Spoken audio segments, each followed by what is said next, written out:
Pria ini berhasil menyelundupkan seorang gadis kecil ke dalam sel tahanannya. Gadis itu adalah putri dari seorang ayah dengan disabilitas mental. Sang ayah ditangkap karena dituduh memperkosa dan membunuh seorang anak kecil. Padahal sebenarnya ia hanya berusaha menolong. Sejak saat itu, ia dipenjara dengan tuduhan yang tak pernah ia lakukan. Karena sang ayah pernah menyelamatkan ketua napi, ia diberi kesempatan untuk mengajukan satu permintaan. Permintaannya sederhana, ia hanya ingin bertemu dengan putrinya. Dengan koneksi yang dimiliki sang ketua, ia pun mengatur rencana untuk menyelundupkan sang putri melalui acara keagamaan yang berlangsung selama 3 jam. Anak itu sempat tampil sebentar dalam acara tersebut, lalu segera dibawa ke belakang panggung dan dimasukkan ke dalam sebuah kardus oleh salah satu napi. Begitulah cara gadis kecil itu akhirnya berhasil dibawa masuk ke dalam sel. Kebahagiaan bercampur haru langsung menyelimuti sang ayah ketika melihat putrinya. Namun, ia lupa bahwa mereka berada di penjara, tempat di mana sedikit suara saja bisa menimbulkan masalah.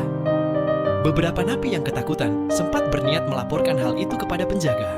Ketika penjaga datang dan napi itu hendak membuka mulut, gadis kecil itu tiba-tiba menggenggam tangannya. Sentuhan itu membuat sang napi merasakan kehangatan dan kesedihan yang sama dengan gadis kecil itu. Ia pun akhirnya mengurungkan niat untuk melapor.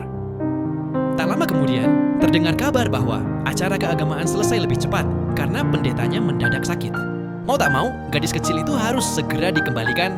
Namun masalah muncul, gadis kecil itu menolak berpisah. Ia ingin tetap tinggal bersama ayahnya di penjara.